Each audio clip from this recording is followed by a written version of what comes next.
ఏది అయినా రుచి ఆచి చికెన్ మసాలా. ఆచి చికెన్ మసాలా. గతేడాది పెను సంచలనం సృష్టించిన పాస్టర్ ప్రవీణ్ పగడాల మరణించిన రోజు సందర్భంగా రేపు రాజమండ్రిలో సంస్మరణ సభ నిర్వహిస్తున్నట్లు మాజీ ఎంపీ హర్ష కుమార్ వెల్లడించారు.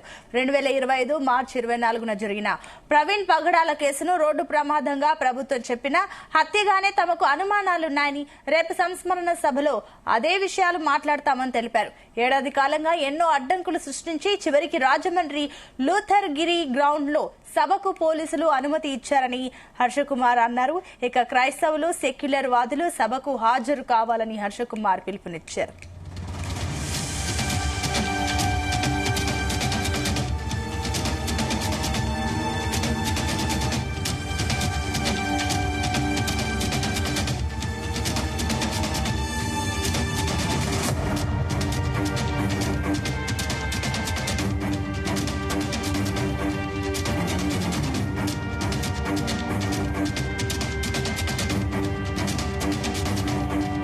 ప్రవీణ్ పగడాల విషయంలో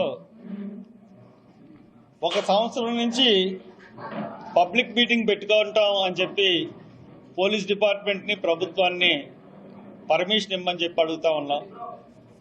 సంవత్సరం అయిపోయింది, ఇప్పుడు దాకా కూడా పర్మిషన్ ఇవ్వలేదు. మరి 24వ తారీఖున ఆయన మొదటి సంస్మరణ సభ ఇలాగా లోతులగిరి చర్చ్ గ్రౌండ్స్లో పెట్టుకుంటున్నాం. సాయంత్రం 5 గంటలకి 24వ తారీఖున ఆయన చనిపోయాడు కాబట్టి ఆయన సంస్మరణార్థం 24వ తారీఖున 5 గంటలకి లూథరగిరి గ్రౌండ్స్లో పెట్టుకున్నాం కాబట్టి పర్మిషన్ ఇమ్మంటే చాలా తాత్సరం చేసింది పోలీస్ డిపార్ట్మెంట్. తర్వాత హైకోర్టుకి వెళ్ళి లంచ్ మోషన్ మూవ్ చేసిన తర్వాత నిన్న సాయంత్రం మనకి పర్మిషన్ ఇవ్వడం జరిగింది. మరి ఎందు గురించి అంటే ఇది చెప్తా ఉన్నాను, ఈ మధ్యకాలంలో క్రైస్తవుల మీద దాడులు బాగా జరుగుతూ ఉన్నాయి. చాలా చర్చ్ పాస్టర్లను కొడతా ఉన్నారు. ఎవరన్నా ఏదన్నా గ్రామం వెళ్ళి సువార్త చేసుకుంటూ ఉంటుంటే వాళ్ళని దారుణంగా అవమానించి కొడుతున్నారు. చర్చిల్లోకి వెళ్ళి దాడులు చేస్తూ ఉన్నారు. మనది సెక్యులర్ ప్రభుత్వం.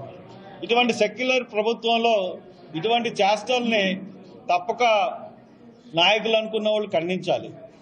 కానీ మైనార్టీస్ మీద దాడి జరిగినప్పుడు ముఖ్యమంత్రి గారు కూడా ఖండించట్లేదు. చాలా దురదృష్టకరం. కాబట్టి ఈ ప్రవీణ్ పగడాల విషయంలో ముఖ్యమంత్రి గారు ఒక అడుగు ముందుకు వేసి ఒక తాగుబోతు పాస్టర్ అని చెప్పి కించపరిచేటట్టు మాట్లాడు. మరణం చెందిన వ్యక్తి గురించి అలా మాట్లాడడం సబబు కాదు. అయినా దాన్ని ఆయన విజ్ఞతకే వదిలేస్తున్నాం.